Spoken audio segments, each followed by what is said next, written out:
the lighting. Well, I'm recording it because we're on You're together. already. I have to go get my drink. Heck, Oh, man. yeah, go get your drink, and I'll make mine. But I mean, we're already talking, so we have to record it. Or else we miss I something. miss you. It's good to see you, man. No, it's good. It's good seeing you too. I miss So you you got a too. fresh haircut going on there. Yeah, I started cutting my own hair. I've always cut my own hair, but I always try things up. But dude, go get your drink, and I'll make mine, and All I'll right. test out my lighting. Yes, test out your lighting. There's You nothing just in you here. got just drinking from an empty glass. You got me nervous. I was just like, I didn't expect you to join 7 minutes early. Always early. There you go. Yeah. I'm like, but now you're gonna see me in my yoga pants. It's all right.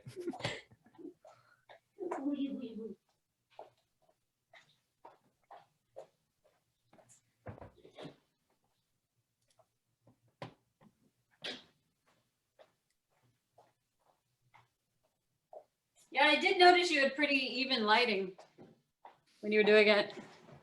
Yeah, I can show you. Let me put it live on Facebook because why not? Why not?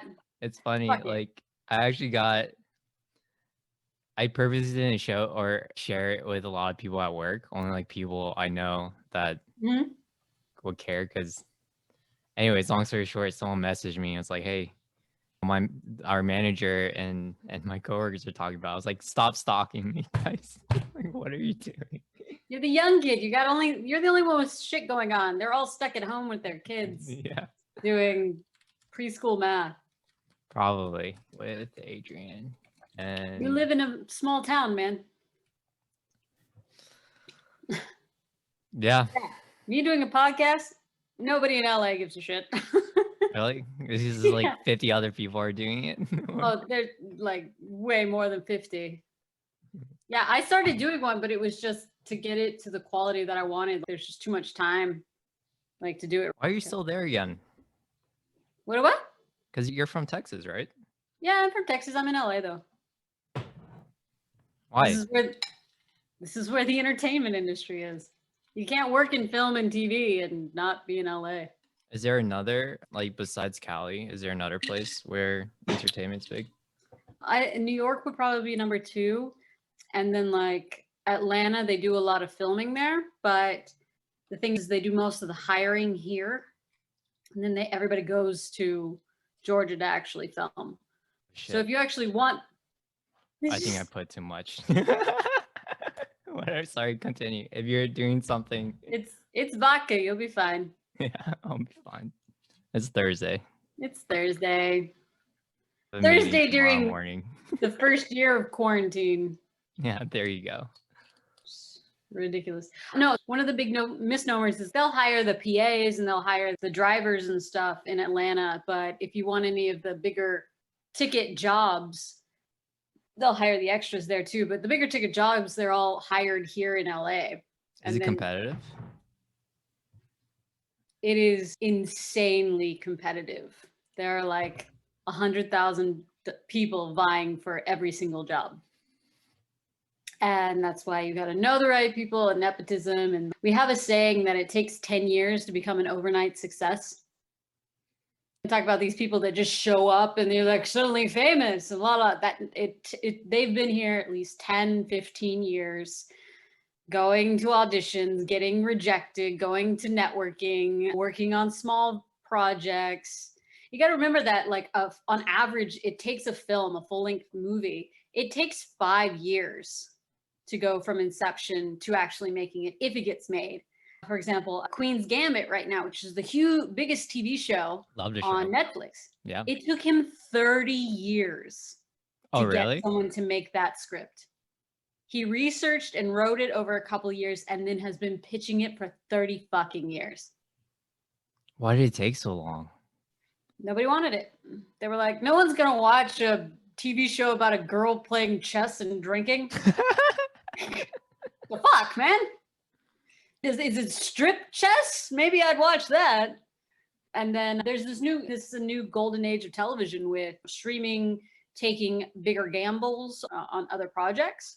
And then, yeah, more TV shows. And now that they're like, maybe we should mix it up and not do Animal House 54. And what do you think is harder, running which, or starting your startup, or working in the entertainment industry versus getting a career in the entertainment industry versus creating a successful startup?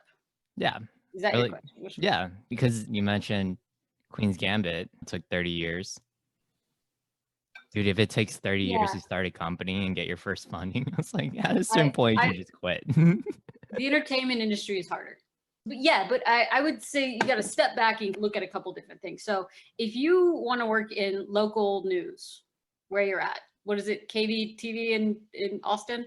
Like, Something, yeah, yeah. you want to do that, or you want to do the local Fox Sports channel. Like, that's a career, and that's a doable career.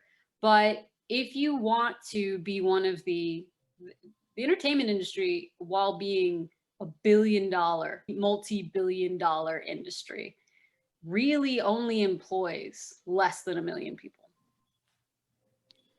And Hollywood itself, the studio system, employs a little over 250,000 people full time. And then the people who do quite well, there's a handful of people that do very well, make millions upon millions upon millions of dollars. And then everyone else is scraping to make ends meet, because they hire to be an assistant at an agency. You have to graduate from Harvard and know somebody that works there. And then they start you off at minimum wage. Sorry, give me just a second. Alexa, Yeah. shut up. Alexa doesn't like my voice. It's all right. No, it's because I'm wearing headphones, but so you joined early and set an alarm to make sure I join in time. Now my Alexa's ringing all over my house. And somebody's coming out of the bathroom. Did you forget? You forgot his book. Yeah, no, he's gonna take a shower, but because it's so I'm gonna see him. Anyway, so cheers. $1 billion industry. Cheers. Yeah. So it's just very, very competitive, and a lot of people want to work here.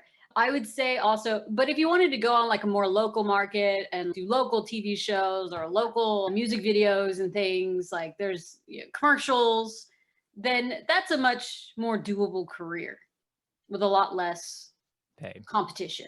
And I would say it's the same with starting a business, that it is competitive, but at the same time, if you're starting a restaurant and it's a local restaurant and you get the local people to come and you're taking over that sector, or you're a niche. For example, we have a mutual friend who's got an app in the military housing sector. It's very specific. And to get that up and start making that make money and do something, then that's also doable. That's less difficult than trying to work in the entertainment industry. But if you're trying to make the next Twitter, then you're going up against serial entrepreneurs who've already done it once. You're going up against children of multi-millionaire trust funds who are just trying to find a reason for their existence and investing left and right. You're dealing with the children of very successful people who are now trying to, have all this access to all of these things and went to Ivy League schools, and their family gives them $250,000 for their little startup. And then they know the rich people who then push it into society. I would say the entertainment industry, you're going up against those same people. And then in the tech world, you are going up against those same people. So it is an uphill climb no matter what. But I've been knocked around hard enough in the entertainment industry that like this tech world, it's not so bad. It's not so bad. What do you think?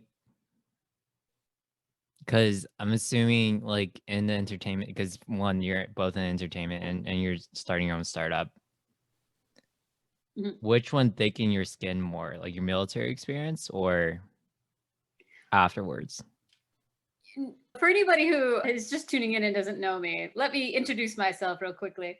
My name is Adrienne Lunson. I grew up doing theater and acting and entertainment stuff, but I'm from Texas, small town in Texas. I did go to UT, but it was like, what are you going to do with yourself? So I ended up getting a finance degree from UT. Hey, Anthony. Real quick introduction. Hello. We'll get to you, Anthony. Let's do my intro. Okay, sorry. So I asked Adrienne, because she's in entertainment and she's in startups, what thickened her skin more, like in that industry or her military experience, and she's gonna do an intro about herself. Yeah. No, I was listening. Oh, really? Okay, cool. So I ended up doing 10 years in the military.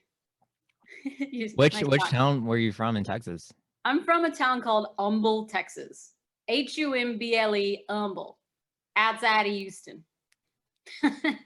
And then I went in the military, and that I would say. Which branch? I was in the Navy. She's being humble. She's a Naval ROTC graduate of the University of Texas Naval ROTC. She's a hook and horn. I'm actually working at her battalion and her unit, trying to keep the legacy strong for her and people like her. We have some students that have big shoes to fill, and she's a super duper badass entrepreneur. So it's great to hear her talking about experience. And she's right, her industry is effing hard. Yeah, it's tough. And most people, when you start out, you have to start out at the very bottom. And no matter if you're coming in, like when I came to LA, I was 25, had been a Navy officer already, and I was actually in charge of a NOSC, or sorry, what was it?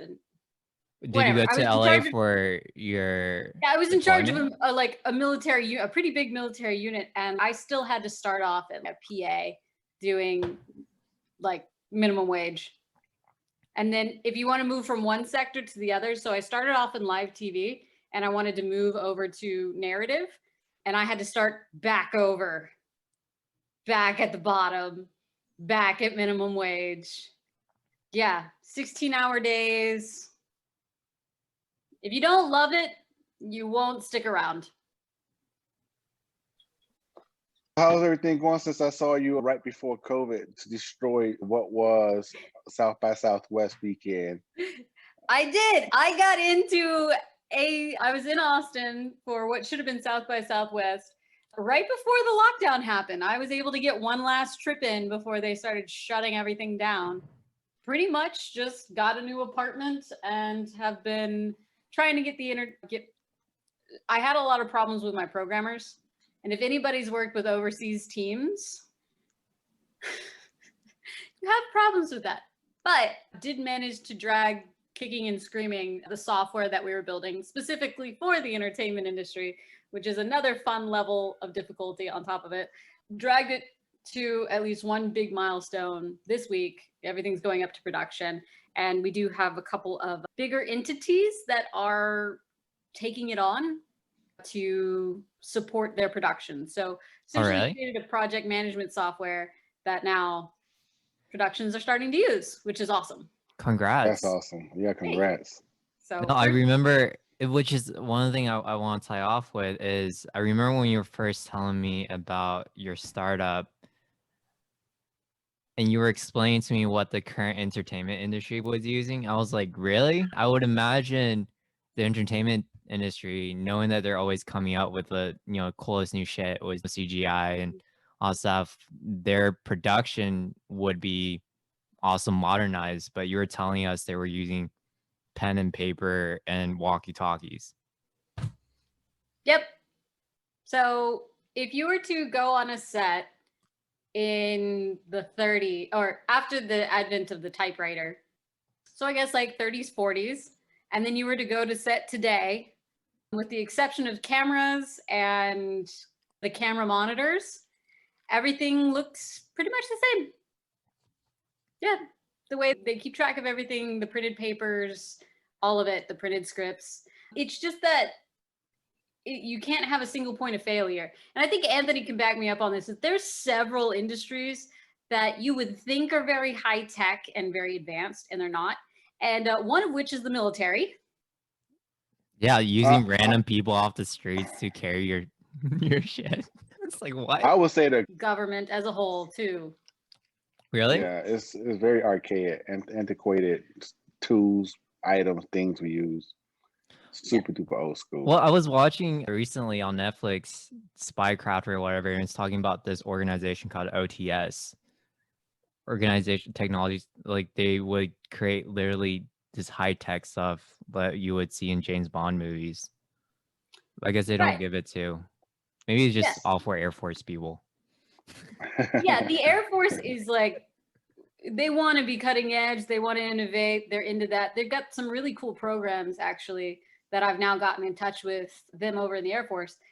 But in general, things like you would think like a metal detector, maybe that could be more high tech, or just, I don't know. It's that, like, the Navy has even decided that we're not going to have any, we were having digital tools to keep track of or to control our engines and like these huge warships. And they're like, nah, analog's better. And they're just going back to it. It's just, it's safer, and it's the fear, which is why what I wanted to ask you, Adrienne, is the movie industry afraid of getting hacked by, like, as they're making the next big film? Is that why they stay with like the like old Sony school? getting hacked by North Korea because of the movie. what? Yeah. That never happened. That was What am I talking about? No, that's definitely what happened. They just don't like to admit that. So it's less that. There are some people, like I worked on Tenant, and nobody got to see the script or know what was happening until we got to set. Like we're like, I don't know, we just got to be there at 4 a.m. Get dressed. If he uses us, cool. If he doesn't, like, I guess we're gonna be here for 2 weeks, 3 weeks, 4 weeks. I don't like, you didn't know it was happening because he was so scared that the script would get out. And there are some productions that are like that, and a lot of productions, like, you don't get to have a copy of the script. Like, you have to sign it in, sign it out, or they won't even let you have copies. And a lot of that stuff I actually built into the software. Like right now, if you upload a script based upon your permissions, and everyone who's been added into the program has different permissions. And so some people can download the script, some people can only view it, some people can't even view the script, some people can only see the schedule, some people can edit it. So all of these, like, filters, because somebody gets a hold of it that's not supposed to have it, and they forward it to all their friends, and then somebody posts it online, and then you're like, clock, and everybody has to sign NDAs, and then people violate them. There's entire groups, there's people whose entire job is just scrolling through social media, making sure cast and crew are not posting pictures, not putting themselves on IMDb, not giving away anything. And if you do, they will sue you. Like, imagine Sony sues you for posting a picture of yourself, like, in front of a set. Because you have the whole internet that's like looking at everything with a microscope. Yeah, and there's just some crazy stories we get into.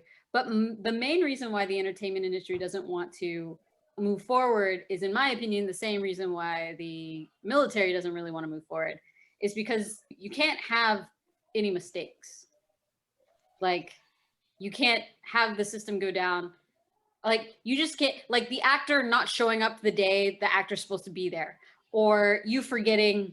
Just imagine you're filming for Marvel, and it's supposed to be a big scene with Thor's hammer, and somebody fucking forgot Thor's hammer. And you're way out on location. You're like, fuck, and you're spending thousands of dollars a minute for the set and the crew and the cast to be there, but somebody forgot Thor's hammer. Like, you're just not able to make any mistakes because they become very costly. And so they don't want to try anything new because what they have works, even though it gives them a really bad quality of life. Can you imagine working 18 hours, coming home? It's a 1 hour trip both ways, and you still have to do paperwork when you get home in order to get people on set correctly the next day. And it's very much, Anthony's laughing. It's like, yeah, that's the military right there. There's a reason why a lot of military people like working on set, because we're outside, it's the crazy hours. But is there it's the group quality for of life. like military entertainment people? So like how Bunker Labs is like. What was that thing we went to out on that ranch? That was a lot of veterans, right? That was a filming crew. Yeah, that was a group of. It's funny enough, they actually left. That the people who put that on, they left and went to Georgia. But they were some entertainment veterans that I had gotten in touch with that were trying to get something going in Austin. But there is an organization here in Hollywood called Veterans in Media and Entertainment, which I'm a part of. And then each of the studios I was part of Fox Vets. Each studio has little organizations. The Writers Guild of America has a veterans writing intensive that they do for a year. So there's small pockets of it, but when you show up on set, a lot of the grips, the guns, the props, construction, they're just salty dudes who wanted to work outside and don't mind yelling at each other, and they get to smoke all day. They just ended up on set and they work long hours outside and they don't complain. So it's just kind of what they gravitated towards. But there's, if anyone's interested who is a veteran or interested in the media and specifically Hollywood, and then we've created a couple of other organizations, like there's a New York branch, and I think they're trying to start it at Washington or a few other city branches. But yeah, that's a good place to start. But if you were interested in getting started, like I can talk about regular people wanting to get into it. You're on mute, Anthony. You talking smack to somebody? No, I got a lot of kids. They're still up running around. They think they're entrepreneurs.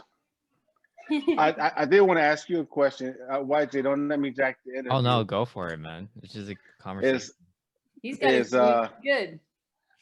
When you start thinking about some of the difficulties to try to show folks what you're bringing to the industry, how it can still be safe, it still works, and it will increase their ability to be more proficient. How are you going about doing that? Because I know we're having the same issues, different industries, but still, like you said, that old way works, so people are reluctant to try something new. What are you doing to try to get around that, to say, hey guys, this is actually something that's good for your people?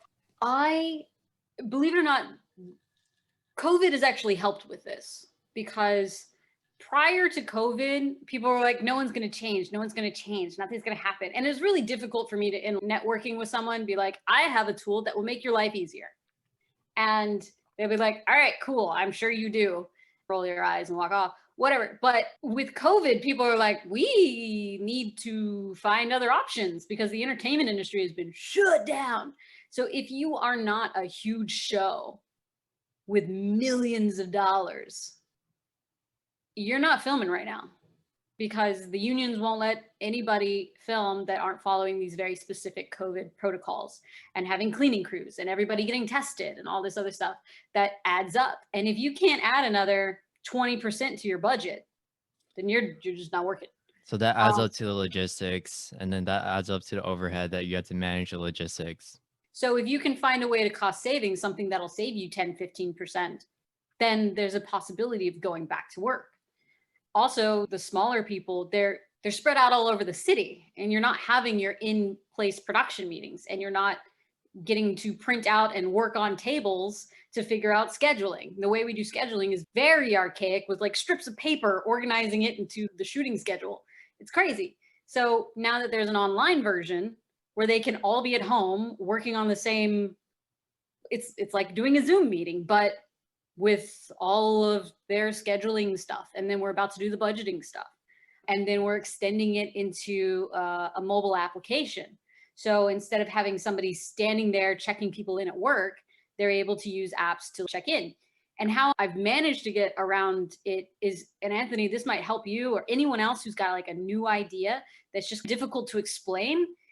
In the movie business, we have a thing called show, not tell. So when you're writing a scene, you want the scene to tell you what's going on. You don't want the actors to say it. So the dialogue should not be what the scene's going on. The more you can show what's going on without saying it, the better you are. So I've been able to show, not tell, in everyone being in Zoom meetings. So I'm like, hey, can we just do a Zoom meeting and I'll give you a walkthrough? Like, it'll take 20 minutes, real quick. Just pencil me in. We don't have to meet anywhere. I don't have to show up to where they are. And in 20 minutes, they can see the value of it. So you just bring it up and I go, okay, so you know how usually it takes you a week and a half to make your strips and make a strip board? It's done in 3 seconds. And they're like, oh, yeah, no, I can see how this works. And then it pulls the data over into the shooting schedule. And you're like, click this, now you have a shooting schedule. And then you click this button, fill in a little information. Now you have a call sheet that you can just download and send out because the data just moves from one place to another. And when they can physically see how streamlined it is, when a lot of people are already confused about how you do things and it teaches you how to do it, then just in watching it, they're like, I get this is great. This is perfect. So as soon as I show it to people, they're like, okay, it either needs to do this function, that function, and then I can use it, or they're like, okay, I can use this. That's a good point. I like the show Don't Tell. I'm about to go use that a little bit more showing. But I want to back up with something you said earlier. You mentioned how difficult it was to work with your outsourced developers. Was it because they didn't understand the industry that made it so difficult? No, it was less that. Was it your first time working with them, or? Yes, this was my first time. So I've done several versions. So I've actually been at this for 3 years now, going a little over 3 years. So I made the first version with a developer in the US actually. And it wasn't quite what I wanted, but I was used to dealing with teams, good communication, pictures, all that. The second version, I worked with an overseas developer in Buenos Aires, which is they're great programmers there. And it was close to our hours. I would get up at 6 a.m. and we would just be on Skype all day. If he had questions, whatever. And I would show him how functions worked. I showed him how the paperwork, everything. When we got to the third iteration, I had all the designs ready, had the data ready, and I was working with my CTO who had built several apps with this team in India. And he's like, it'll be great, it'll be fine. This is the quote they gave me. We know what we're doing. So I ponied up the money, gave him everything I made from working on Tenet to set up and get this team going. And if you're working with an overseas team, always get a flat rate and outline what your milestones are, what your achievements are, the timeline, the whole thing. So map the whole thing out. So I'm used to that for film and TV. So if you don't do that on smaller projects, they'll just, over time will go out the wazoo. But if they know that dragging it out won't equal any more money, most of the time people don't drag things out. They're like, let's just get this done and move on to a sucker. I have to agree with you on that one. Like they try to do the scope creep, where this wasn't a scope. It was like, no, I'm not paying for that. Yeah. And entrepreneurs, you have to say, I'm not paying that. That's not in the deliverable where you're trying to give me what I asked you for. They're like, but this will be, yeah. I don't want that. Just give me what I'm telling you I want. I agree with that. And milestones, and I was a Jira master at this point in time. So I was very specific about everything that I needed. And a friend of mine actually sent me an example of how you do full documentation for this is here. These are when you click this button, it goes to here. It goes to here. This is what should happen. And all that was ready. And we started with this team. And by Sundance, by the time I was supposed to see you, when I saw you, it was supposed to be both of you guys. When I saw both of you guys, it was supposed to be at the point where it is now. And it was supposed to be February. We had started in October of 2019. And by February 2020, they were supposed to have finished certain milestones. And they missed them. And then the pandemic happened. So I was like, I don't want to fire these guys in the middle of a world crisis when they're in India where there's no safety net. Throughout the summer, they just kept dragging it on and dragging it on. And I kept, you need to fix this. This is broken. Why did you let this? Blah, blah, blah, blah, blah, blah, blah. And it took all the way. And by summertime, I was like, Omar, we need to fire these guys. This is insulting. Like, I tell them to fix something. I told them to fix something in January and it's summertime. They still haven't fixed it. And I was like, what's going on? He's, I don't understand. I've done so well with these guys before. What the heck is happening? We later found out that the engineers that Omar had worked with, who Omar's my CTO, had actually left the company because that company was corrupt, was bullshit. And they had gone off to another company. They hadn't told us that, obviously. So we managed to get in touch with the programmers that Omar had used beforehand. And their English isn't as good. They're great programmers. We found out that through these other programmers that the engineer that we had didn't even know the language that we were building in. So Fuck. we're an Angular front end. Of course, as soon as I start talking about the tech, I fucking forget about it. We're doing Cassandra database and then not JSON. Yeah, JSON. So basically he didn't know the tech that we were using. He didn't know Angular at all. So how long did it take? Was that like 6 months of not using the right people? Nearly a year of not using the right people and then just bullshitting. Yes, it'll be done tomorrow. Yes, it'll be done tomorrow. Yes, it'll be done tomorrow. So or next week, it'll be fine. It'll be next week. And when, you know, you want to trust these people. You want to trust these. You're too nice, Adrienne. I'm not nice. I think it's all entrepreneurs, because I'm once not you nice. start with somebody, you want to keep the work going because you invested so much time explaining it. And if you get a new set of developers, you have to start all over, and you have to teach them what your industry is. As soon as they were not hitting their deadlines, I was like, all right, we need to fire them. Yeah, absolutely. But I am kind, so I didn't want to do it right away. But yeah, you do invest in people. And I've talked to at like forums and events, and like when I've talked to mentors, they always bring up like, just know you start to think about firing person, it's time to fire them. Like, don't be afraid to clean house, because if they're not carrying their weight, just. Well, but I'm like, for me personally, I feel like I'm a really emotional person sometimes. Like, I might just suddenly hate you one day and I was like, all right, you're fired, and then realize, oh, they did so much for me. Crap. I don't know. You would do that. I think you would like wait till tomorrow. I think you'd call somebody and be like, should I fire this person? I don't think you'd be like, fuck you, get out of my life. Well, sometimes, but it's like you keep it internally. Well, in that case, then they need to get out of your life. Yeah. Usually when you have to get rid of a person, like you said, clean house, is because they are not seeing a vision, or they're not bringing anything to the table anymore. And it's causing the company a lot of time and money and effort. So it's just, okay. People mess up, but there's a difference from messing up and just blatantly just screwing up and not helping the company at all. Go ahead. And it takes a lot for you to get to that place where you say, I just want to fire them. Like you said, they were disrespectful. January, fix this. July, not fixed. Like, what the frick? Yeah, I think it goes back to what you said earlier, Adrienne, where, okay, if I just set a structure in place ahead of time, like a contract, hey, look, like a flat fee. Mm-hmm. Maybe that would mitigate some of that stuff. Well, no, I did set a flat fee.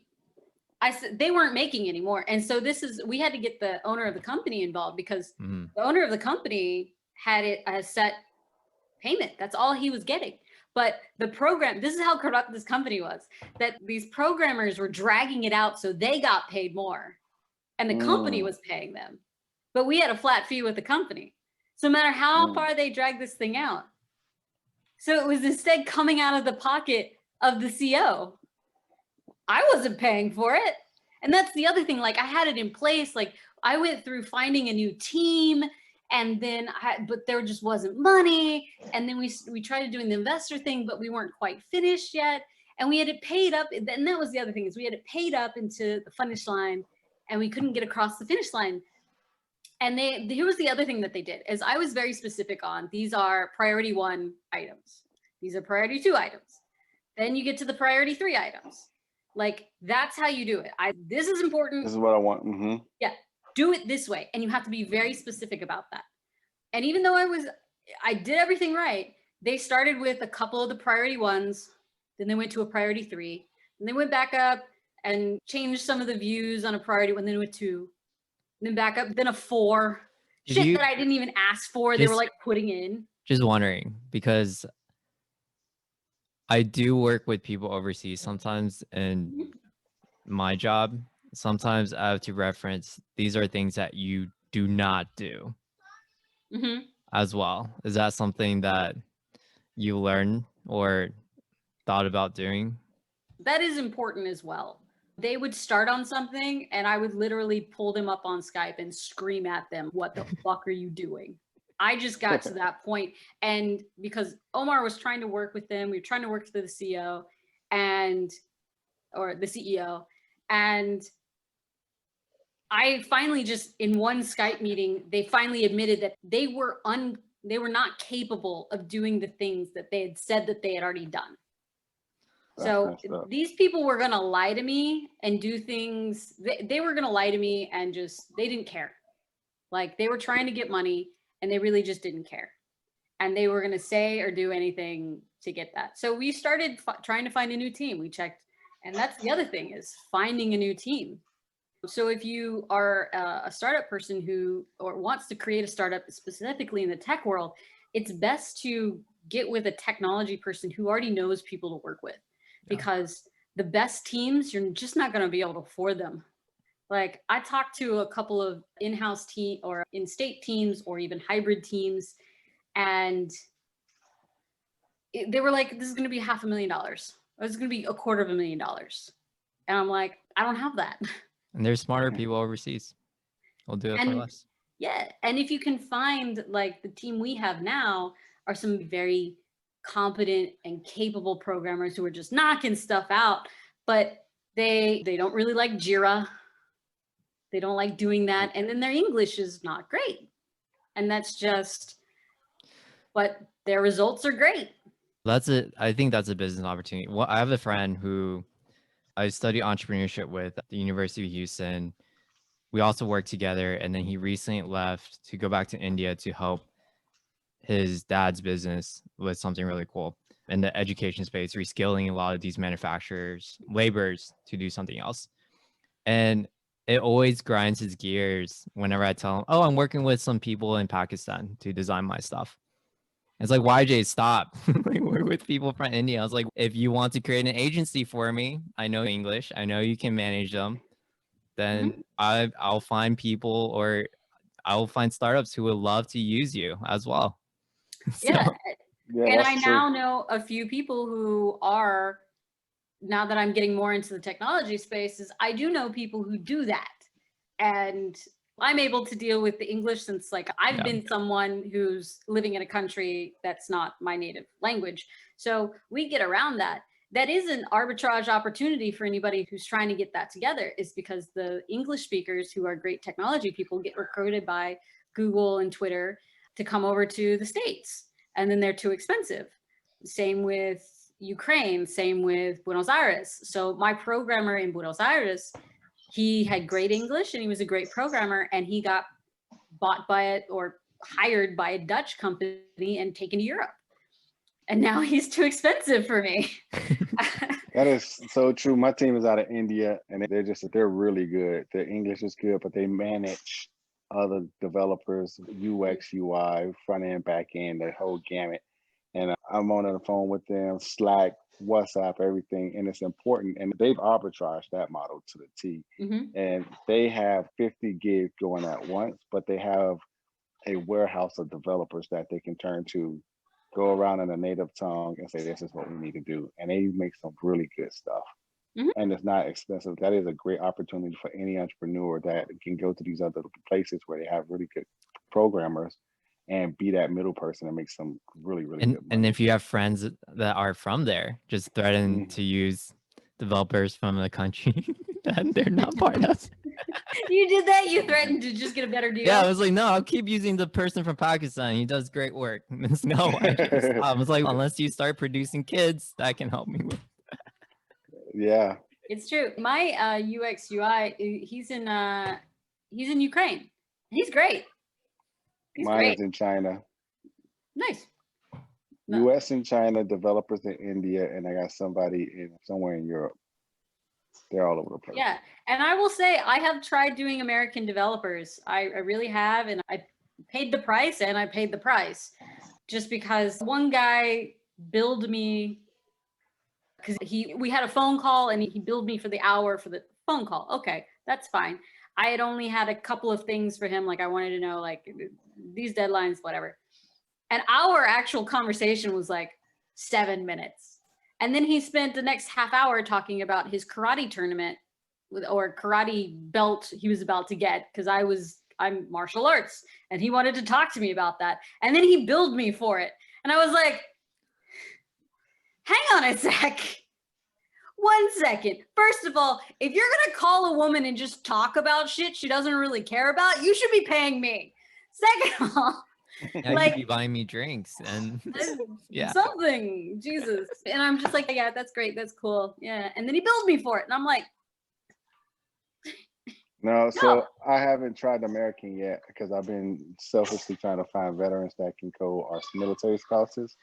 I am going to work with one who has their military family, but they're not veterans. Are their family members were. So I'm biased. I won't lie. The reason I don't do American tech companies, I've interviewed 3 or 4 when I was trying to start, and the moment somebody goes, "Sure," I'm like, "Oh, it's a wrap." no. Because you But like, just like, does it even make sense too? Because as a startup, first you're bootstrapping. Second, like you don't need something perfect. You just need something you just done. need something. Yeah, you just need something done. And they try to give these crazy prices. And like I said, for me, as soon as somebody goes, "Sure," I'm like, "Oh, it's done. I don't know if I want to work with you."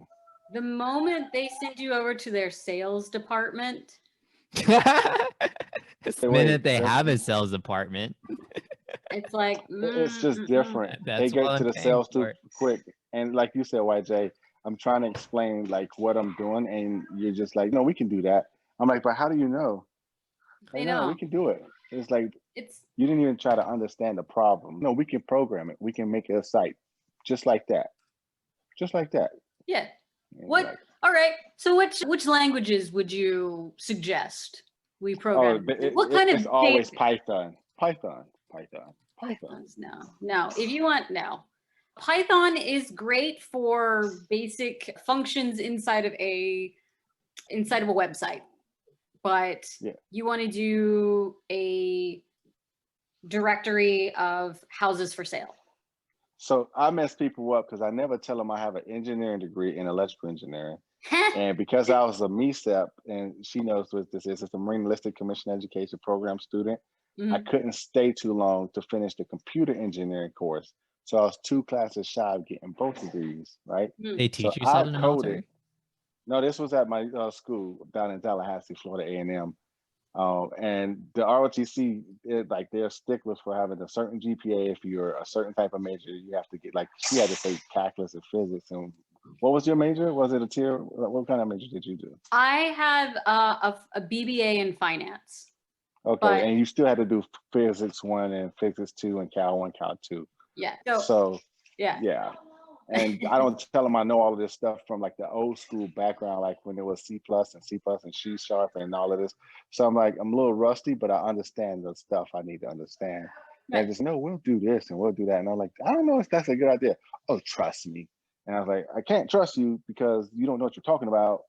And they go, "When did you become an expert?" And I was like, "I got a degree in the subject that you're trying to tell me about." Yeah. And I was like, "Yeah, it's not going to go over well." So that's been my problem with the U.S. companies. The Ukrainians and the guys in India, they've been like, "Anthony, we know you have this language. We don't recommend that. We recommend this for this type of project, and this. Right.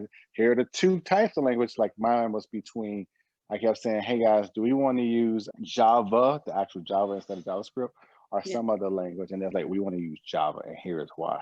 And I was like, "Oh, you guys, prayers to my ears."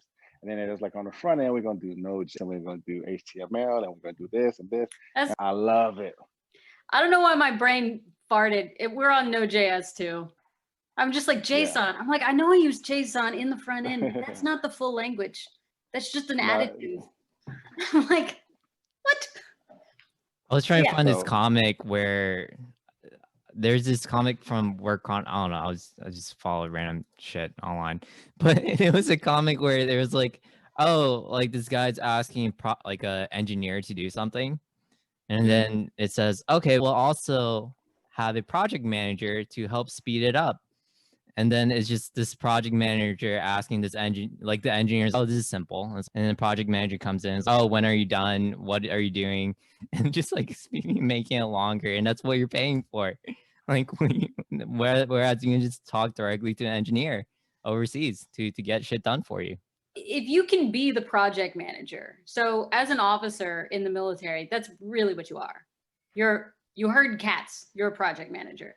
When you're a producer on a film, You're a manager. That's what you do. You manage. You get people together, you find teams. If somebody's having a problem, you get rid of the problem. You make sure everybody's still moving forward. And so that is one thing that even if you get higher ranked, you don't necessarily have to be an officer, but you get used to, this is where we are. This is where we're trying to go. How do we get to there? If you run into a bump, then you go around the bump and you get to that. And tools like Jira are helpful. And there are some tools out there that help. And there's a reason why we exist. There's a reason why there are managers. You take what we call rank and file, point and shoot people, and you tell them what to do and where to go, they will go and do it. If there's no one to tell them where to go and what to do, they might do it the first day, but then they don't, maybe not do it the second day, maybe not do it the third day, or they do the wrong thing because they're bored.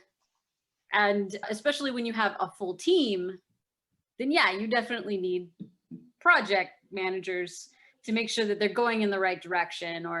And if you're a good entrepreneur, you can do that because you have to manage the whole company. So first you have to manage the team and project, and then you also have to look at marketing. So marketing and product, those are the two things you really have to have. One thing you actually reminded me of the question I asked earlier. Why, Jay, you made this like big, because like I was really curious. Like you mentioned your military experience, and earlier I also asked, hey, what made your skin thicker? Was it your military experience or you trying to make it in both the entertainment and the startup? Yeah.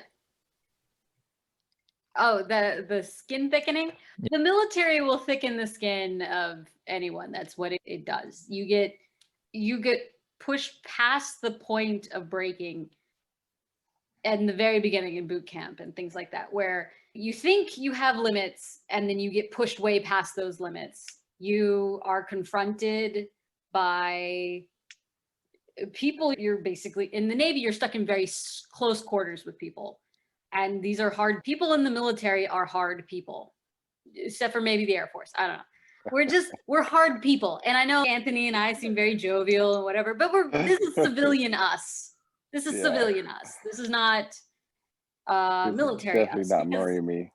Yeah, that's not Marine you. Marine you, like, you have to remember, veterans are people who were programmed to be able to kill. If that doesn't make you tough, I don't know what does. And being surrounded by people who have been taught for the mindset to overcome adversity, to no matter what, finish the mission, that your goal is more important than your life. That just thickens your skin. Like, real quick, you either get crushed or you get tough. A band of brothers, when you see the fresh meat show up, even though the war had only been going for a couple of months, and then the new recruits show up and very quickly beat them into shape. Fury's another example. And that kid goes in a matter of a week, goes from being soft. That is my favorite movie because I was a tanker in N1A1 tanks, and it was one of the most accurate movies I've seen about tankers, and I was Brad Pitt, but worse. And it's true. And best job I ever had. it's just how it is, and that makes you tough. And while I do now have a thick skin, you have to learn to create a new. Then did you ever felt like giving up? Because I imagine the past 3 years must have been really hard for you, both in the entertainment industry, moving around, starting your startup, dealing with potentially incompetent people. I would have to say that there's a thing called grit.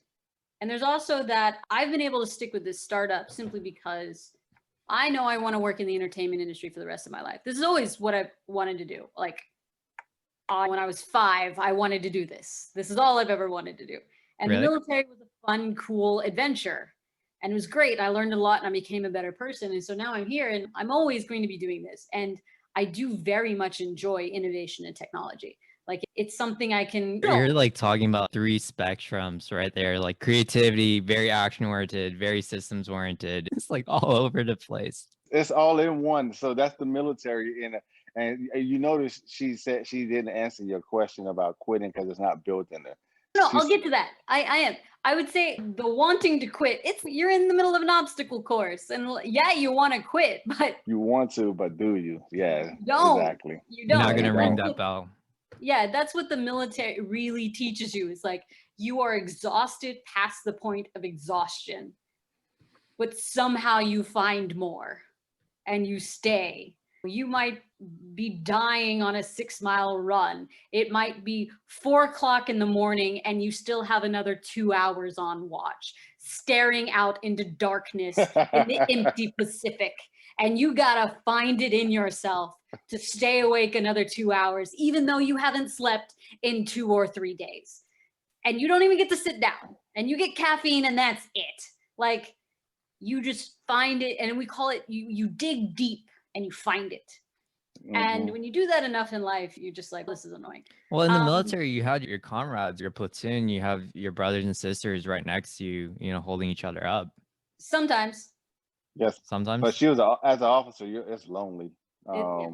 You have to find it within yourself to keep standing. Yeah, you dig deep. Yeah. You got to dig deep, really deep. Yeah, and then on top of that, you can't show weakness. Because if you want respect, you can't show weakness. And you think Shark Tank is brutal. Show blood and weakness amongst enlisted folks. Yeah. Something that YJ asked about was the toughness from military and entrepreneurship. I will say I've gained, like you said, this is our jovial civilian like us right now. Mm-hmm. Recently, entrepreneurship in the last 4 months has made me bring that military toughness out, because people was taking that niceness for a weakness and thinking that like veterans are stupid. And I had to let them know. And then especially if you're the CEO and a founder of an organization, when it's your baby, you're going to protect that baby, especially when it's a baby that works. What she's doing actually works and is helping the industry be more efficient, more proficient. And people are using it and they're saying this is a great idea, which is a great sign that it's going to continue to grow, because she has that tenacity, she has the grit, she has her why. She said since she was 5 years old. Not only that, but she's no pushover. And I guarantee some of it, you can hear the niceness. It was January, they didn't do it, we had to fire them. That's the entrepreneurship, tough skin coming in like, I gotta fucking fire you. All right, it's time to cut the shit, cut the fat, I gotta fucking fire you. Adrienne, how did the film and theater girl go into the military? My whole family's military. So it was like, okay, then why film and theater then? Huh? Then why film and theater? It was what I did. I was a theater kid. Like I got up on stage when I was 5 and I was addicted from there on out. So like I was in all the theater. I was in show choir. I was in blah, blah, blah. I was doing all that. Dance. I even had an agent and stuff in Houston. And it was always what I wanted to do because I just enjoyed it. And then in my family, when you get to 18, if you don't know what you're going to do with your life, you join the military. Oh, or if you're a boy, you join the military. Like so I was like, not quite sure what I'm doing. So I got a full scholarship from the ROTC and I went and studied money and then went into the military. I got back into entertainment because I studied abroad in Japan during college, which was a great experience. Any college student out there, go study in a country that doesn't speak English. Go learn a language where they don't speak English. And it will be life-changing for you. And it will give you opportunities that you had no idea were out there. It opens up a whole new region, and just being able to speak another language is a huge opportunity. So when I went to Japan and I was studying in Japan, I got into film and TV there. I was starting to do like modeling and little, gigs. And then when I came back in commission, the Navy was like, oh, you speak Japanese. We're just sending you to Japan. I actually wasn't ranked. So when you're an officer in the Navy, they rank you, and the top ranked people get to choose their orders first. So all the best spots go to these much higher ranking people. I got to college and I was like, I could either study and get an A, or study during the week, party all weekend, work on social skills, and get a B and still get my scholarship. So I was like, that's way more fun. So I partied in college. I did. I worked school. I had an outside job at ROTC, and then I treated college like a 9-to-5 job. So from 9 or 8 to 5 o'clock, I would just only do school. And so I passed all my classes, did well, and then got to party on the weekends and at night. And so then when I commissioned, I actually got to skip ahead of a whole lot of people because I spoke Japanese. These Japanese orders had been taken by a higher level person, and then they got into another program. So these orders were open. So instead of them giving it to a high ranking person, they gave it to me because I had Japanese. Then go to Japan. And as soon as I got back to Japan, I just called up my agents and I'm like, I'm back. And Where were you at, Sugi? No, I was at Yokosuka. Okay. So an hour outside of Tokyo. So on nights and weekends, I started working in the entertainment industry in Japan and was like the host of a TV show. And I was like, I need to look that up. Maybe we can find a whole clip. Yeah, well, if you Google Quentin Tarantino commercial, you can actually see me scream at him in Japanese. So that was one of the big things I did in Japan was I did a commercial with Quentin Tarantino. So I was like, I like this so much more. This is really what I wanted to do. So when I was able to get out of active duty, I went to reserves and I came to LA and have been here ever since. But I will say, I did want to go back to the whole quitting thing, simply because there's another reason to this. So I have a business degree. I've had a lot of very good business ideas. And if you're sitting down thinking of a business and trying to decide if you're going to go into a specific business, I love film and TV. Life can suck, and I will still love my job. This startup that I'm doing is going to make the lives of myself and my friends easier for the rest of our lives while we continue in this industry. So for me, I have to do this. There's no quitting on this one because it is going to affect my livelihood, not just from a financial, but from a quality of life perspective for the rest of my life. I did look at several other business ideas that I had. For example, CrossFit, back before that was a big thing. That's basically military PT.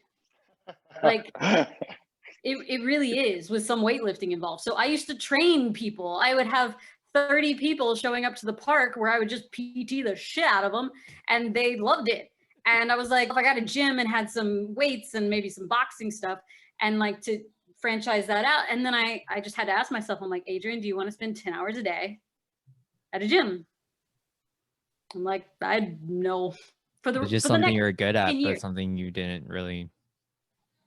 Yeah. And when you pitch your startups, they will always ask about, where's your passion? They always want to see your passion. See your passion. How much do you love this thing? Because they associate passion with whether or not you're going to stick to it or whether or not you're going to quit. It's hard for people to see grit, which is really the thing that keeps you from quitting. But passion is, for them, they want to see how excited you are. They want to make sure you're going to stick with it. Funny enough, I had another business idea that I'd really been looking into, which I abandoned because I was like, this is way too much work and I don't really love it. In Japan, they have these things called chuhais, which are drinks. Chuhais. So they are canned, carbonated fruit sake drinks. Are they related to like haichus by any chance? Haichus are candy. Yeah, I used to sell those as a kid. They just put this in like vodka? One is alcoholic. One's an alcoholic beverage. Is it like those Skittles with vodka? And is it like, do they take haichu and put it in? No, but yes. Okay, yes, sure. But no. So basically what White Claw is, I was going to try to make a version for America of chuhais, which is essentially hard seltzers, but I was going to use sake instead. And I went and looked at buying all the gear, buying the equipment to start doing the brewery and to do the whole thing and do a microbrewery of basically the same thing as what White Claw did. And I'm just like, figured out on that because I didn't love it. And guess what? Somebody else who loved it did very well and has created an entire new sector in the alcohol industry, which is amazing. So I would say, really, before you jump into something, really decide, is this what I want to do for 12 hours a day for the next 5 years? Do I want to put all of my savings into it? Is this what I want my name to be on? So just for an idea, I've put nearly $100,000 into Klio over 3 years of my own money, because I know it's going to work. I know it's a good idea. I know it's going to work. And now it's starting to work. So I'm like, yeah, I was right. And it's not about being right. It's about getting this thing to happen. No, you're frozen. No, she's so right. It's about getting it to work, and she's passioned about it. We were, like I said, we hung out during pre-COVID. You froze on us when you were excited. Oh, it says your internet connection is unstable. No, it's like I was so excited and it's working. And you really have to have that conversation with yourself on, is this what I want to do for 12 hours a day for the next 5 years? And am I okay with it not being an outstanding success? I want to make a quick comment, because I just think what you just said was really inspiring. One of it was you found this like purpose in life that not only do you see it as something that could help the people around you and yourself, but also your friends. Anthony, you're the same way too. You moved to Austin with 6 kids, your wife, and realized the military wasn't going to pay you for it. I was like, this is bullshit. Yep, and I started thinking about those young E1s, E2s, the young Marines, sailors, airmen, soldiers. What do we call Space Forcemen? Spaceys? Guardians. Guardians. Oh, let's all have a good Guardians laugh of at Space the Force Galaxy. Existence. Oh, best part, they didn't trademark their logo in time, so the show Space Force. I remember that. I know, I saw that. I'm mad that Star Trek didn't sue them though, because that's so Star Trek. But anyway. They probably will. They didn't get the trademark, so they can't even sue them. That's funny. No, but you were saying you met with Adrienne. Oh, you sent me a picture to rub it in my face. Yeah, we were drinking Coronas too. Yeah, we were drinking Coronas the last day the bars were open. You can see the passion and the determination and just the grit with what she was doing. Like she said, it's the grit to come all the way from California to be out in South by. Just maybe it's gonna go, maybe it won't, and still out networking and connecting with different people. Like I said, we went out to this ranch where they were doing a film. I think you got interviewed out there, right? Yeah, they were, and I actually stuck around specifically to do that. So with South by Southwest, I'd actually set up several panels to talk about entertainment technology stuff, and was setting up these things for South by Southwest and for University of Texas and everything, and ended up setting up this one panel, or getting on this one panel, and I stuck around just for that panel. And it was a few local Austin veterans who had done a movie, were about to do another movie, and just wanted to get some stuff out there talking about the industry. And there are lots of sectors in the entertainment industry. And I'm happy to see people following their dreams, because you're never really too old to go after what it is that you want and to create the life that you want, and to create the life for the people around you, and to be in a community of people that support you. Because there's a lot of, especially getting out of the military, there's a lot of toxic people in this world. There's a lot of people who don't understand what you went through, who have their own opinions, who live in their own freaking worlds. Like, it's good to go after what you want in life. I would say that I've seen a lot of people who didn't fulfill what they wanted in life, and they peaked at 22, and then they just slowly died for the next 60 years. And don't do that. Don't do that. That's just sad. There's so much life to live. And I would like to say that I would like to think that being in the military helps you appreciate being alive and getting to live that life and getting to explore and opening up new possibilities and learning to dig deep and push yourself past to a new horizon, a new life, build the life that you want. And through startup and technology, that's really possible. Like, you can create your life. You can create the life that you want by innovating in a way. Anyway, that's my... No, I think that's a good point, because, I see sometimes in some of the peers I talk to is that they're so discouraged. They don't think that they have the potential to start their own business. Look at what Anthony kids are fucking doing.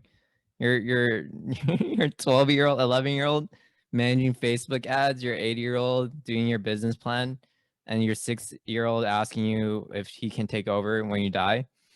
Look, if a 6-year-old can do it, so can you. It doesn't matter if you're 25 fucking years old and a quarter of your life is gone. Just I would like to say that there's also something that I brought up last time, is being okay with not being Elon Musk. If my app is just up and running and myself, my friends, and students can use it and it makes their life better, then so long as I can get it to pay for itself, I'm happy with that.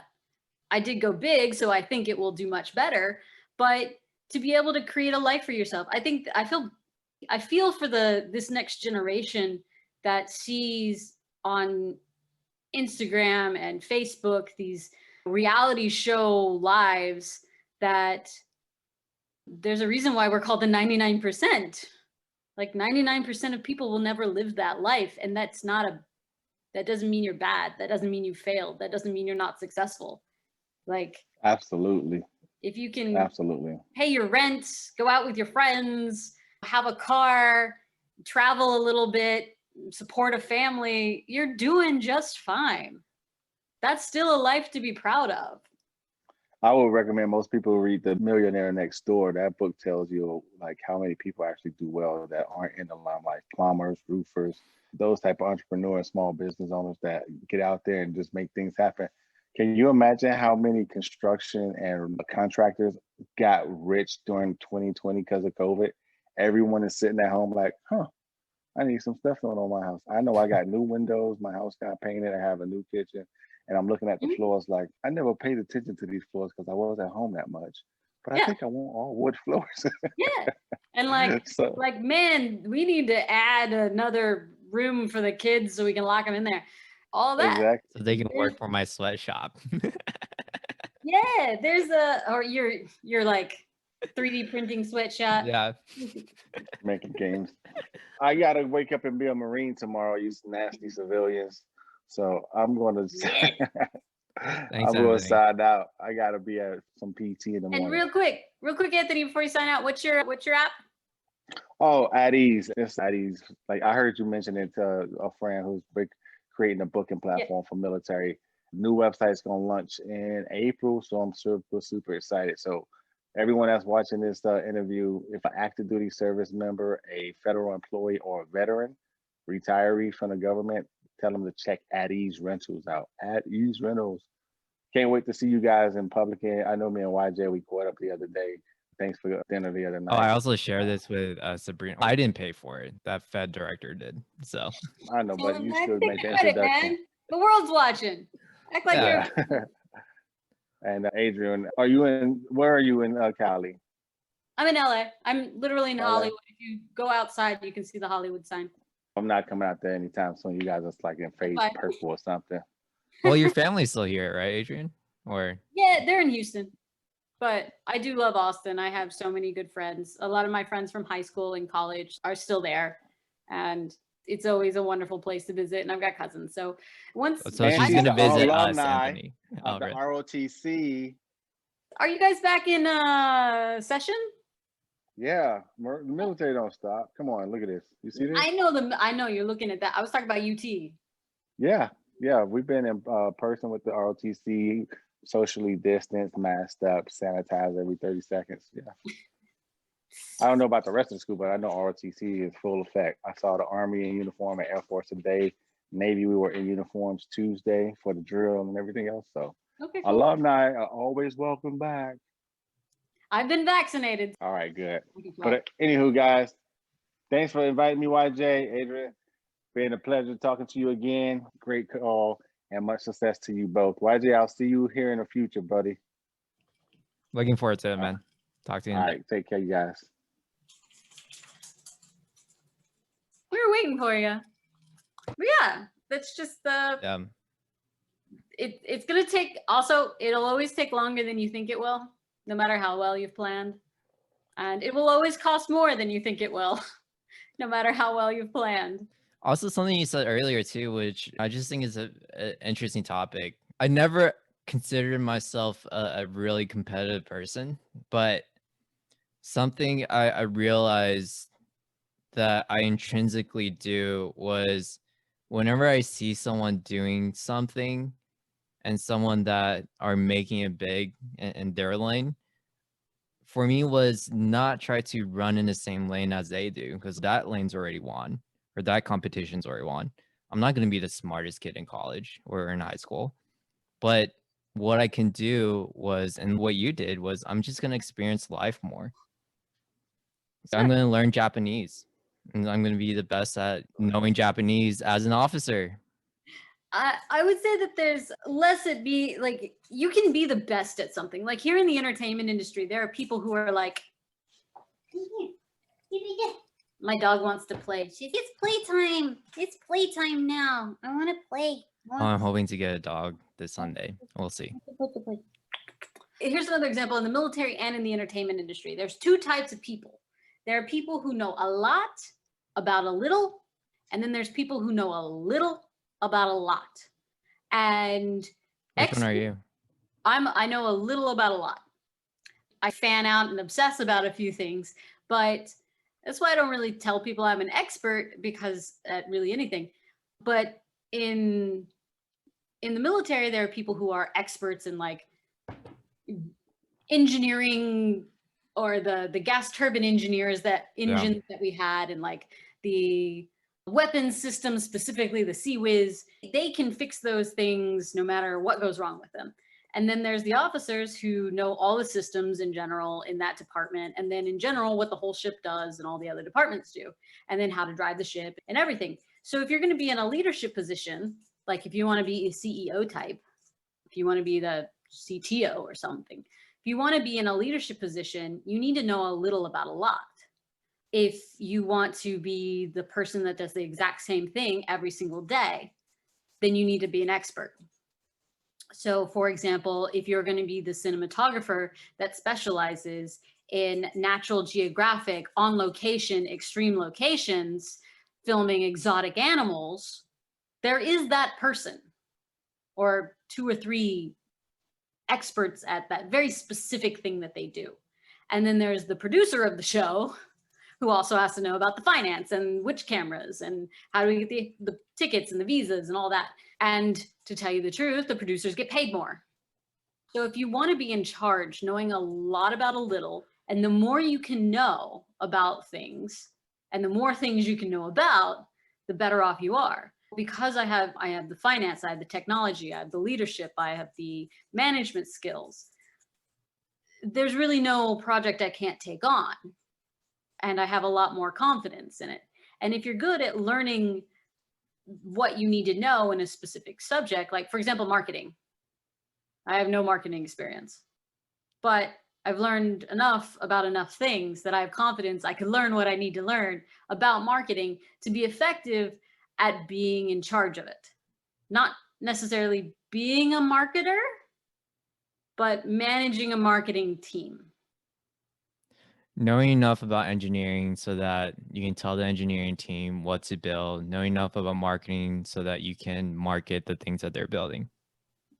So it's also really interesting because I don't remember which book or my video, but it was talking about this captain of a Navy ship who realized really early on that he didn't know every single thing about every single piece of it, and it didn't make sense for him to command every single piece of every single part of the ship.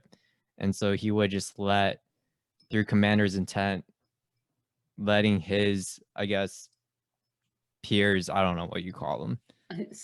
Lesser officers, yes. Lesser officers, okay. I was going to say inferior officers, but I'm like, well, okay. You have superior officers and you have lower ranking officers. That's lower ranking officers tell them what they should be doing or how they should manage it as long as they get to a certain point. I don't know. Long story short is talking about how they became they went from being the worst ranked ship to one of the best because he realized he didn't know everything was okay. Yeah. And we call that command by negation. So you try to learn as much as you can about everything, but it doesn't mean that because I don't know much about marketing makes me unqualified to be CEO. Yeah. Certainly doesn't. I can just learn it, and to not be intimidated about learning it, because we can. But at the flip side, you also have to be sure and not be the only one who has that responsibility. If you're not an expert at marketing, you need to find a marketing expert and bring them on the team as soon as you can afford to. So Adrienne, what's next for you? What are you looking forward to? Yeah, we're going to be besides coming to Austin and visiting us again. We're offering Klio to all the film schools and film school students basically for free, so they can test and give us feedback.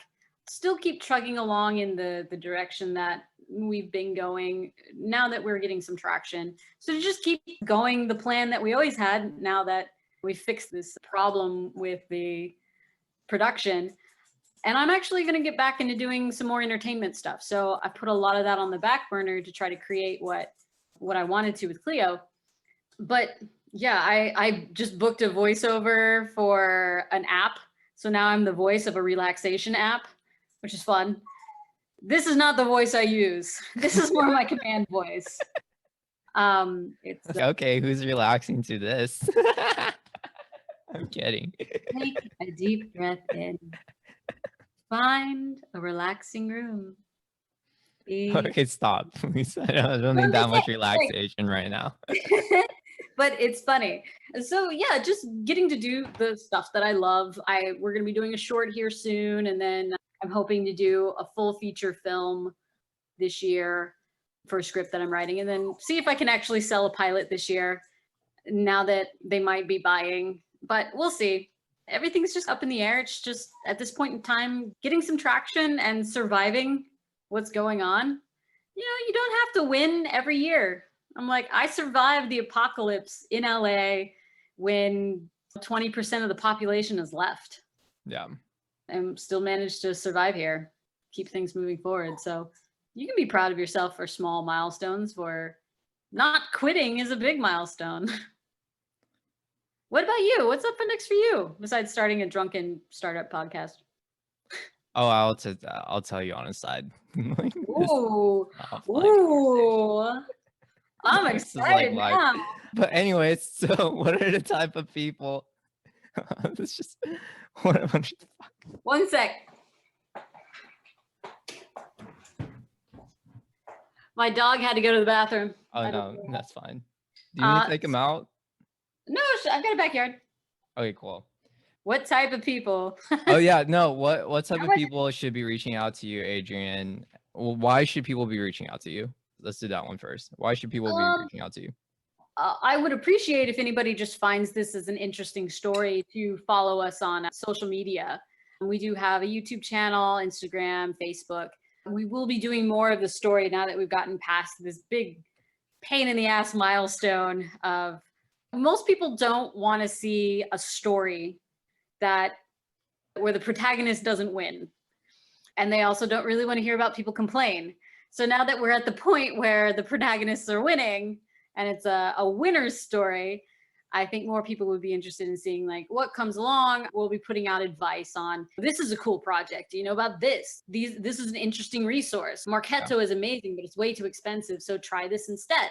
This is the Microsoft Marketplace. This is the ad space. This is how you get $20,000 of free credits for AWS. And talk about that kind of stuff, just to give general advice and say when grants are coming up and maybe even some fun Hollywood stuff since we are here. But if anyone had specific questions, specifically women, like I know a lot of women are intimidated to ask other guys or to ask guys for advice, because if you're contacting a man, a lot of times they take it as, oh, she must want to date me. I'm like, no, I just want some advice. I think you're intelligent and I'm interested in your mind, not your microphone. So yeah, if they're interested, I'm hoping to talk to a lot of people. If you have startup questions or even entertainment questions, if the question is, how do I become famous in LA? Don't ask me that. How can you get me a job in LA? There are no jobs right now. I can't really do that. Will you make my movie? Is your dog trying to get in? My dog has a squeaky toy. Oh, Okay, I was like, did you just lock him outside? Now I see him. No, she's up. I left the door open. And Oh, she's like, it's time to play, mommy. I'm squeaking on my squeaky toy. I want to play. She's so adorable. She's been the best quarantine buddy. But yeah, please don't ask me that stuff because there's nothing going on right now. I can't really help with any of that. But if you did have tech questions or being a veteran in technology or a woman who's interested in technology, if you're a dude, yeah, feel free to ask too. But I feel that the women tend to be more scared of asking for help or intimidated by the whole process. It's just, for example, you know how code is not hard, but yeah. it's intimidating. Being a startup is hard, but it's more intimidating than it is actually hard. It's not. Yeah. It's This is like not, a male-dominated industry, and yeah. It's just foreign. Nobody says they just don't encourage women to own their own businesses and be their own bosses or taking risks. Women are told day in and day out, don't take risks. Don't take risks. Life is dangerous. I think that's great because you're here as essentially for other women that might be interested, for them to see you and what you're doing now. And Oh yeah, I think that's really important, just having more role models of people that you looks like you. Yeah, and if there's any women out there, just let you know, I don't really have much of a relationship with my family and I'm not married. So I did all this on my own. Like I didn't have to have my parents' permission and I also didn't have my parents' help. I didn't have a husband's permission. I also didn't have their help. So you can stand on your own 2 feet and do this all on your own and be proud of it. I never apologize for what I've managed to accomplish because this is, like I said before, this is my life. This is the life I wanted to create. And I'm creating my own world where I can be happy and have a life that I'm proud of. Because at the very end, I don't want to be full of regret. Yeah. I want to have a life I can look back and be proud of and have a good life. And the good stuff is hard. To get what you want, you have to go through the hard stuff because nothing easy is all that great. Except maybe like your perfect relationship, which is someone you can be nice around, or even puppies. Puppies are hard, but if you do the hard stuff and you take care of them, when they get a little older, they become the best dogs. So And I think that's the beauty of entrepreneurship and why I love doing stuff like this too, is because like, why the hell would you spend $100,000 doing something which you can be spending to make sure that you have a nice place to stay for the rest of your life? It's like, why would you spend on some business idea in which for 3 months you're constantly getting rejected or having engineers that are trying to screw you over? Because it can either be, this is the risk and reward. I could spend, that might be, and this is LA, so a decent house over here is over $1 million. Well, It's barely even a down payment. So that's true. So you could buy a nice house here in Houston if you wanted. Right. I could be in Houston, but I don't. I'm not in Houston. I'm in LA. I'm going big. I'm going for the big time. Yeah. I want to be at that VIP table. I want to be a big time. I want that big success, and I'm willing to do what it takes to get that big success. And the numbers that we're looking at is if this software does what it's supposed to do, we're looking at in year 3 or 4 over half a billion dollars, like $500 million a year in revenue. I could buy a real Hollywood house for that and for the price of a down payment or a house in Houston. And I don't want to live in Houston. I love living in LA. I love working big movies and big TV shows and going on studio lots and being around celebrities. It's going to parties and going to premieres. I love that life. And I want to be even farther into it.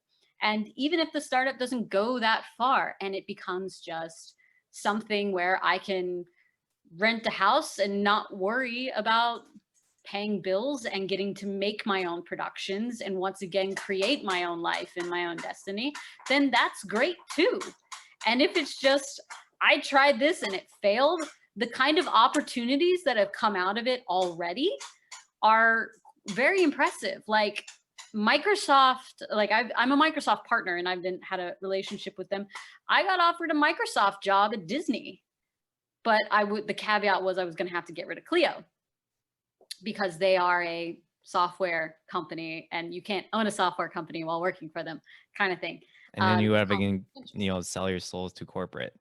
Well, hey, money is money. And That's Disney, true. working at Disney. So my friends are like, YJ. I'm kidding. Go ahead. Sorry. So after being a CEO of a company and doing it once, there are a lot of opportunities for people who are like, I just don't trust myself as a CEO. You come be the CEO of my company. Yeah.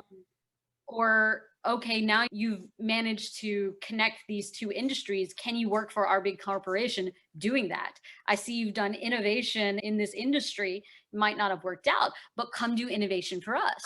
Or I've learned a lot just in developing this that have opened up other doors and opportunities. Yeah. So even if the original goal doesn't go through, a lot more opportunities happen. Like I've talked to some startup founders who've had to close their companies and then within a few months are at even better jobs than they were at because they did a startup, because they took that on, because they managed the risk. They learned that. They learned the leadership. They now had CEO on their resume. Nothing goes to waste. Nothing goes to waste. So you might be making yourself a career step up. Like you're stuck in lower management and you want to make that next step up. You can't really distinguish yourself any other way. Yeah. On the last note then, what types of people would you feel would be able to help you out right now? What type of people would you like to connect with? And I think one of them is if you're running a film school, right? Yeah, school student or anyone over at, say, like UT Film School. I'm about to start calling them and hunting them down. But maybe Anthony can help too. Hey, Anthony, if you're still listening to this, reach out to the film professors. Yeah, I was actually going to follow up with him like, yo, let's see, because there's a lot more to business. If anybody who's got like a following and thinks this is an interesting story, I'd appreciate a little bit, any kind of shout out, hey, check it out, just so we can get a better stance. Or if you're an amateur filmmaker and you want a tutorial to see if, just so I can get some feedback from other people who they might not have done it the Hollywood way. So there is a big knowledge gap, an education gap. So things that they teach at USC that they don't teach at other film schools. And unless you work in Hollywood, you don't know what you don't know. What's the big secret to be able to make a project? Like, how do you make a feature film? Being able to go into some of that. We will be raising funds. I don't know if you want to work in the entertainment industry or like be tangent to the entertainment industry. Like we're selling shovels to gold miners. We're not actually mining for gold. Versus investing in a film is many times a very bad investment. But once they start using Klio, the investors can actually see and make sure that people are making their milestones, that things are actually happening, that they have a burn rate. So you're not going to go broke before you finish it, kind of thing. When are you raising funds again? We've started looking around, but for the most part, people are coming back with, we need traction for the bigger investments. So I think we're going to wait probably a couple more months and then open it back up. But some introductions might help. Yeah. So just to open it back up so we can say, oh, we have 500,000 users, or we have 50,000 users and the 3 biggest film schools in the country are using it. I guess I'm pretty self-sufficient. No, I feel like I may know someone. That's why I asked. So I'll keep you updated. Anyways, Adrienne, of course. Plus, if you make it big and have a 10-bedroom house, I know that if I ever visit LA, I can just crash. So. Oh, yeah. I have a 1-bedroom, but you can still crash here. Like, I'll keep you updated after COVID. That's a military thing. Like, I'm actually going to Hawaii on Monday because my best friend got stationed there. and she's been there for the entire lockdown, and she just got new orders. Her husband just got new orders. So I was like, I'm going to lose my free place to stay in Hawaii. So I better go crash in Hawaii. That's exciting. Well, send pics so I don't have to go there. I'll just live vicariously through your pictures. Heck yes.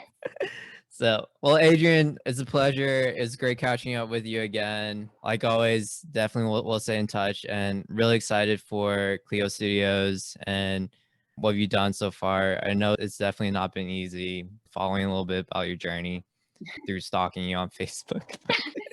I was just like, no. A lot, so I'm trying to be a little bit better about that. Well, the times I do, I was just like, just learning, like it's been a struggle for you. And so it was great being able to catch up with you and see that everything was doing well. I hope I gave you some good answers. Those were some good questions. I'm always caught up with when I meet somebody and I do the pitch and everything, and then they're like, okay, so what can I do for you? And I'm like, always know what you need, what you're asking of somebody. Yeah. Got to know that. If you're going into the meeting, know what you want to ask for, because if they do give you a green light, you won't get that chance again. But also we're drinking and it's supposed to be casual. So yeah, fine. I put on makeup. It's not so casual. Oh, really? Why? Put makeup on. Yeah, it's, why not? I didn't. So you got a haircut. I guess.